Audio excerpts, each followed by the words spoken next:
Democratic မြန်မာတန်ပေးတယ်များခင်ဗျာပြီးခဲ့တဲ့စက်တင်ဘာလ2011ခုနှစ်စက်တင်ဘာလတုန်းကဒီ Democratic မြန်မာတန်ရဲ့အဖွဲ့အစည်းထဲမှာဒီပြည်တွင်းသတင်းတောက်တွေကိုစီမံခန့်ခွဲတဲ့နေရာမှာဖြစ်နိုင်ခြေရှိတဲ့ငွေကြေးအလွဲသုံးစားမှုတွေရှိခဲ့တယ်ဆိုပြီးတော့ကျွန်တော်တို့သတင်းတွေထုတ်ပြန်ခဲ့ပါတယ်ဒီဖြစ်နိုင်ခြေရှိတဲ့ငွေကြေးအလွဲသုံးစားမှုနဲ့ပတ်သက်ပြီးတော့ဒီအမှုကိုကင်တွယ်ဖြေရှင်းမဲ့ရှေ့နေဖြစ်တဲ့ Mr.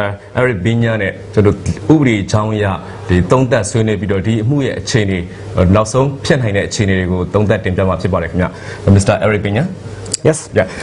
First of all, let us know your role and responsibility to the case. Yes, my name is Eirik Vinjen. I'm an attorney with the law firm Garman Mitchell, and I've been an attorney for Democratic Voice of Burma for several years. Yeah. And I was introduced to this matter last year when there was indications that there were serious criminal offences committed against the Democratic Voice of Burma. Yeah.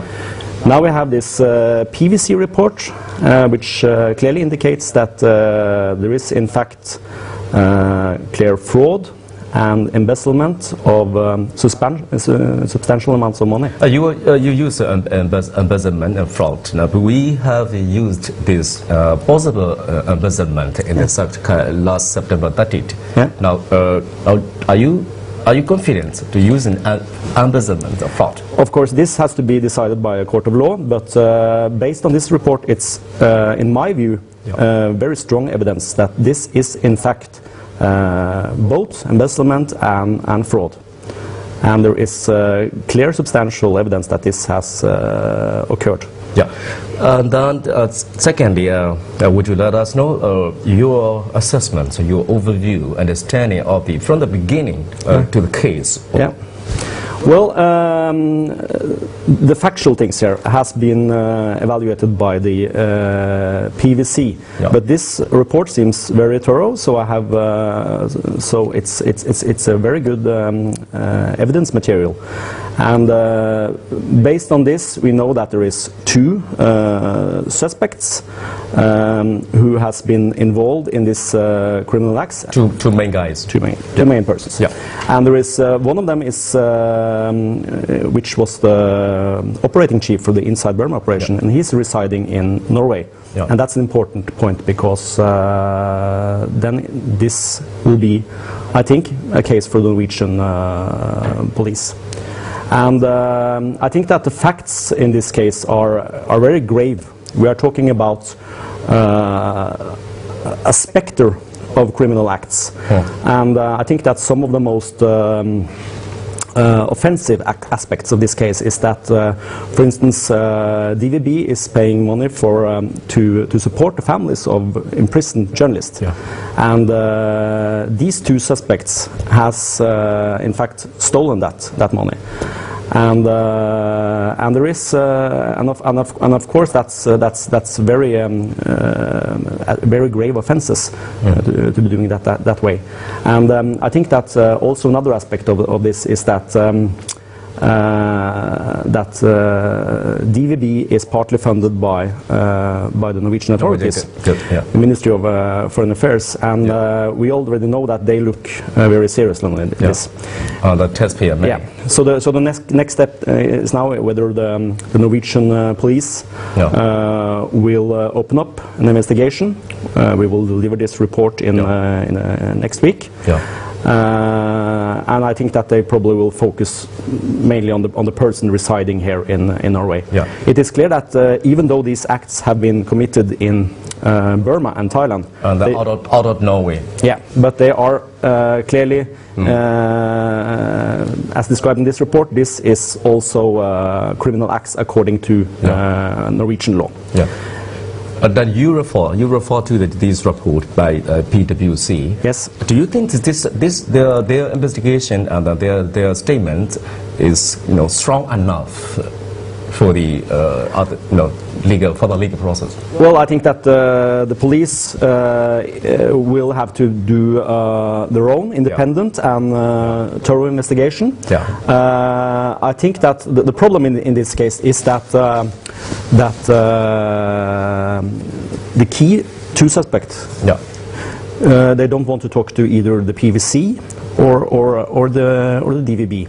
So that makes it difficult, but that's so we haven't got their explanation. But I think that's with this evidence, that's more their problem than the problem of the police, because they have sort of a serious need for explanation, given this evidence that we know. For instance, the important part here is this house in Bangkok, which has now been returned to DVB. Yeah. And it's very clear that house was clear evidence. Yeah, that house was. It's clear that house was. It was not in the interests of DVB to have that house, and that house was de facto owned and also used by the main suspect in this matter. Yeah. And that house is now returned to DVB. Yeah. You mentioned the two prime suspects. Yeah. But one resides in Norway. Yeah. And then what about the other? And then what about legal consequence to the other guys not living in Norway? Yes. Also for the second person, even though he's not living in Norway, he's committed criminal acts according to Norwegian law. But of course, the Norwegian police and authorities can only act here.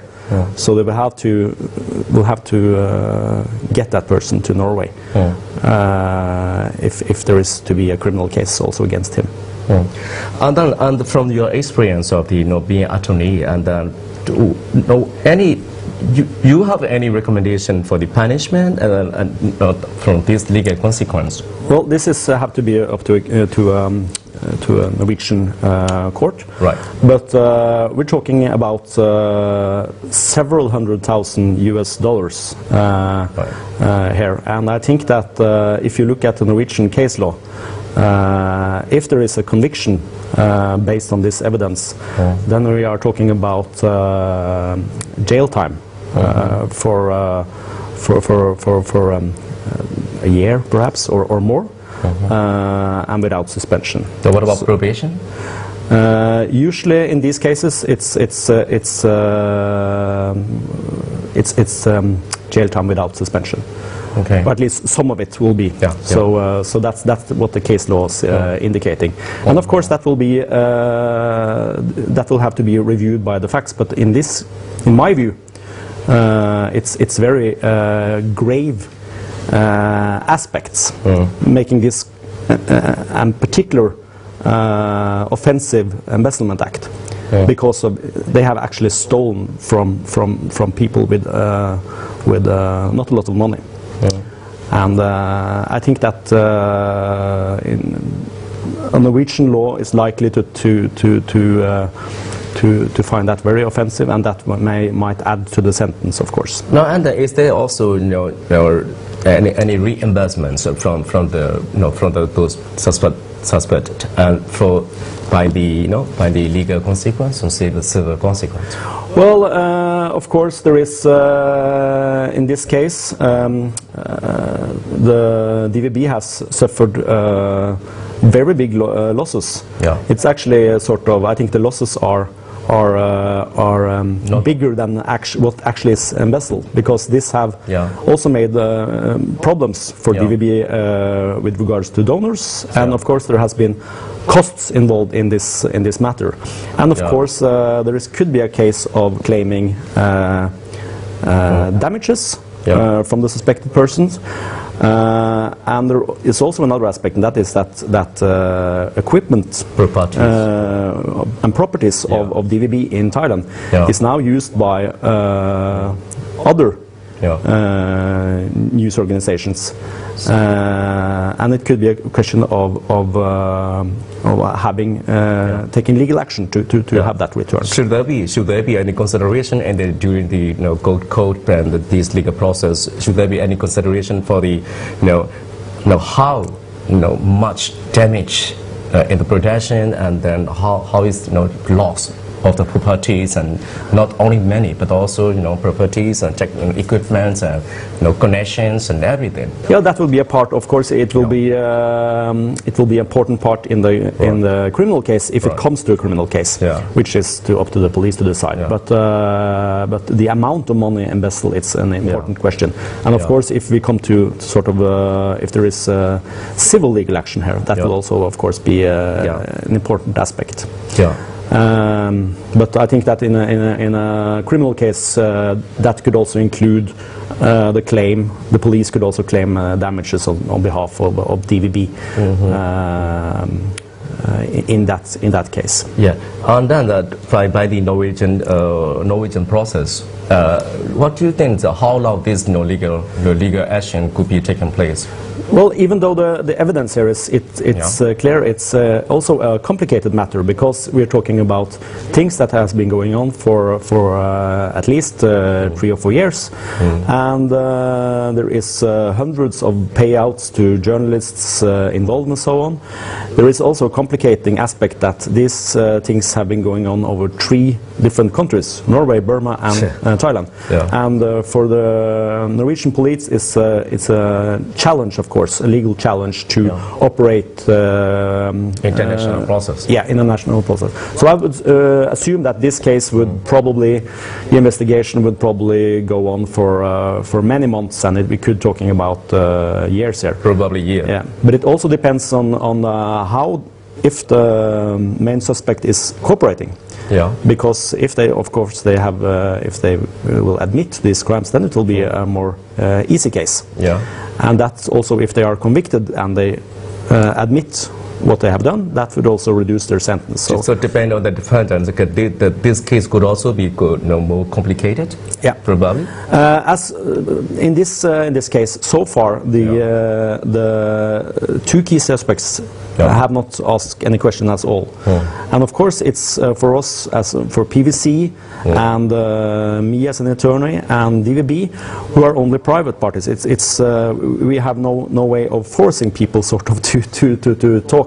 Actually, neither do the police, but at least they can bring people in for questioning. Yeah. And given this evidence, then I think that the key suspect, they really have a need to sort of explain themselves here, because these are serious allegations with substantial evidence. Right. My understanding, this PwC is a really independent company, and the best 100 company nominated by the Fortune magazines. Now you've got a report by the PwC, and what do you think? This PwC statement and the investigation have a certain influence to the police.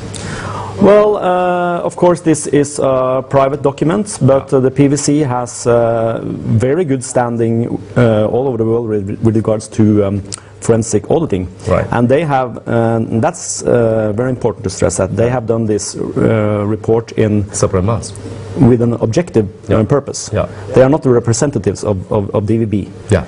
And so they have been sort of acting in the same, from the same perspective as the police will do. Right. And that is also why I think that this since it's a sort of report from an objective third party, then it's of course this should be taken very seriously. Okay. But it's important to stress that the police will conduct their own investigation. Okay. Yeah. And the last question: do you have any something important things for the audience to know, for our audience?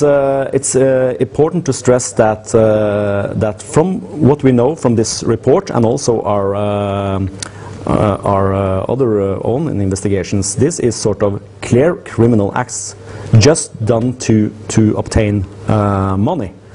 And I understand that there is also now claims from these suspects that this is sort of a political conflict, and they have been set up and so forth. I think that given this report, it's pretty clear that this is just basic theft, actually. There's nothing political about this case at all. Became clear. Yeah. So because this is there is this, the motivation for this is just to get money for their own personal benefits. Thank you very much. Okay.